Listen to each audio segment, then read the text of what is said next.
मुंबई के अंदर एनआईसीबी बैंक के बाहर हजारों लोगों की भीड़ देखने को मिली। जब लोगों से बातचीत हुई तो उन्होंने बताया कि किस प्रकार से एनआईसीबी बैंक की ओर से एक मैसेज आया है। उसमें ये बताया गया है कि बैंक जो है वो बंद हो रहा है। जानकारी के मुताबिक आरबीआई की ओर से एक मैसेज सर्कुलेट किया गया और ये बताया गया कि किस प्रकार से एनआईसीबी जो बैंक है मुंबई के अंदर उस पर धोखाधड़ी का आरोप है और 2020 से 25 के बीच में जो है ये मामला सामने आ रहा है, जब ये पूरी जो है धोखाधड़ी एनआईसीबी बैंक की ओर से की गई। दरअसल इसमें एक मैनेजर का नाम आ रहा है जो इस दौरान जो है 2020 से 25 के बीच में उसने स्कैम किया है, हितेश मेहता। इसने जो है 122 करोड़ रुपए का जो है वो मुंबई के ही 2 शाखाओं में स्कैम किया है, जिसके बाद जांच की गई और ईओडब्ल्यू जो है इस पूरे मामले की जांच कर रही है। वहीं जब कुछ लोगों से हमारी बात हुई तो उन्होंने बताया किस प्रकार से जैसे ही ये मैसेज उनको मिला वो अपने अपने अकाउंट से जो रकम उन्होंने जमा की थी वो निकालने के लिए पहुंचे। वहीं कुछ लोगों ने ये भी बताया कि उनका सैलरी अकाउंट जो है इसी नॉन इंडियन कोऑपरेटिव बैंक में है और वो अब उनको ये मैसेज मिला है कि अब वो अपना सैलरी अकाउंट जो है वो दूसरे जो है बैंक में करवा ले। ऐसे में उनकी परेशानियां बढ़ती हुई नजर आ रही हैं। हम सुबह से लाइन लगा रहे हैं, अभी हमको टोकन मिला, 1 घंटा हुआ टोकन मिला है और हमारा पैसा तो बोलते दो तीन महीने बाद में मिलेगा। वो मिलेगा क्या नहीं मिलेगा किसको मालूम। पब्लिक को रोज परेशानी है, बैंक की तरफ से और कुछ नहीं है। बैंक की तरफ से मैनेजर ने आपसे बात की या किसी नहीं, कोई बात नहीं की है। खाली अभी आके बोले कि बाद में आपको पैसा मिलेगा और लॉकर मांगता तो कल परसों भी खुला रहेगा, ऐसा बोला है बात। अभी कैसा विश्वास करेंगे बोलो ना, कौन सी बैंक पे विश्वास करेंगे। देख रहे हैं ना सर, 2 घंटे से खड़ा हूँ लाइन में, पैसा नहीं निकाल सकते। अगर इमरजेंसी रहेगा तो कहाँ से निकालेंगे पैसा। उन्होंने बोला कि आप लॉकर से पैसे निकाल सकते हो, बाकी I think there is a 6 months waiting period for getting your own money. We have to face it now, कोई ऑप्शन नहीं है ना आपके पास। अभी we are landed in a trouble, तो आपको ये तो करना पड़ेगा ना, सहन तो करना पड़ेगा। See not all the banks are same, but yes you need to take certain measures where customers are not taken for granted। बेटा मेरा है ना अकाउंट में पैसा है, बस बाकी कुछ भी नहीं है। तो हम लोग को अभी मालूम पड़ा, वैसे हम लोग आए। ऐसा है। बैंक की तरफ से क्या कहा गया, मैनेजर से बात नहीं, कुछ भी नहीं, कुछ मालूम ही नहीं, तो किससे बात करने जाएंगे। अभी मोबाइल में देखा तभी हमको मालूम पड़ा, वो भी अभी देखा, चेक किया।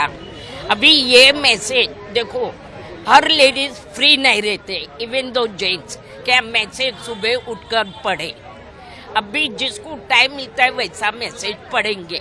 मैसेज जैसा पढ़े वैसे हम इधर आए। और ये मेरा 35 साल हुआ मेरा अकाउंट ये बैंक में, मैं लेती गई निकालती गई, मगर अभी 11,000 है। वो अच्छा माय लक, मैं एफडी करने वाली थी मगर भगवान ने एफडी का मौका ही नहीं दिया और मैं इसमें पैसा लेने वाली थी, क्या मेरे को कुछ चाहिए। तो उन लोग ऐसे बोले थे हमारे इधर पैसा नहीं मिलता है।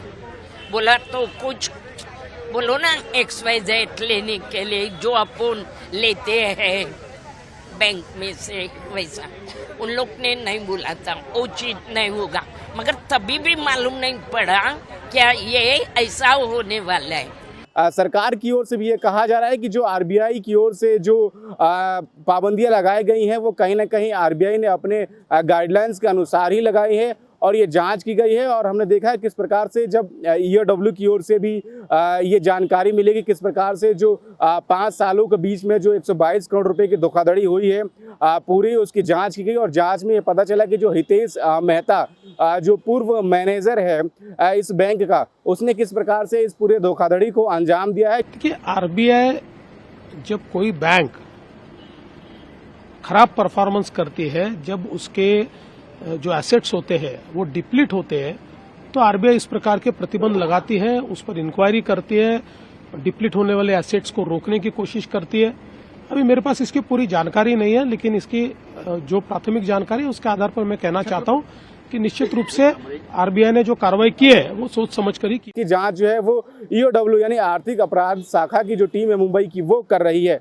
हितेश मेहता पर यह आरोप है और उसके बाद से ही ये पूरी जो है जांच की जा रही है और इस पूरे जांच की आंच जो है अब उन लोगों तक भी पहुंच रही है जो इसमें अकाउंट जिन्होंने खुलवाया था, और कई लोगों के सैलरी अकाउंट है, कई लोगों के इसमें पेंशन आते हैं। ऐसे में वो लोग काफ़ी ज़्यादा परेशान हैं जिनकी पेंशन आती है, क्योंकि उसी पेंशन से उन बुजुर्ग लोगों की रोजी रोटी चलती थी।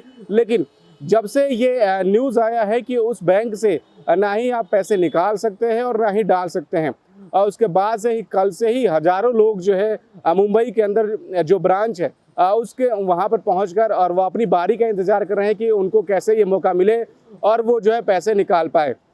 हालांकि लोगों की अलग अलग बातें हैं, लोग अपने हिसाब से बातें बना भी रहे हैं और ये कह भी रहे हैं, लेकिन एक जानकारी और मिली है कि ये तकरीबन 6 महीने के लिए जो है ये आरबीआई ने जो है ये गाइडलाइन जारी किया है कि 6 महीने के अंतराल तक जो है इसमें ना ही कोई आप पैसे डाल सकते हैं और ना ही निकाल सकते हैं। यानी बैंक की सेवाओं पे पूर्ण तरीके से प्रतिबंध लगा दिया गया है और बैंक को बंद करने का आदेश जो है मुंबई के अंदर दे दिया गया है। फिलहाल इस पूरे मामले में जाँच की जा रही है और जाँच के बाद ही ये साफ हो पाएगा कि आखिर इस तरीके की जो धोखाधड़ी का आरोप है उसमें कितनी सच्चाई है, क्योंकि 122 करोड़ की धोखाधड़ी का जो आरोप है वो एनआईसीबी बैंक के ऊपर लगा है। फिलहाल इस पूरे मामले में पुलिस जांच कर रही है और जांच के बाद ये साफ हो पाएगा कि आखिर इस धोखाधड़ी का अंजाम जो है हितेश मेहता जो पूर्व मैनेजर है उन्होंने क्यों दिया और किसके कहने पर दिया। ये जो 122 करोड़ की जो रकम है आखिर इसका इस्तेमाल कहाँ पर हुआ।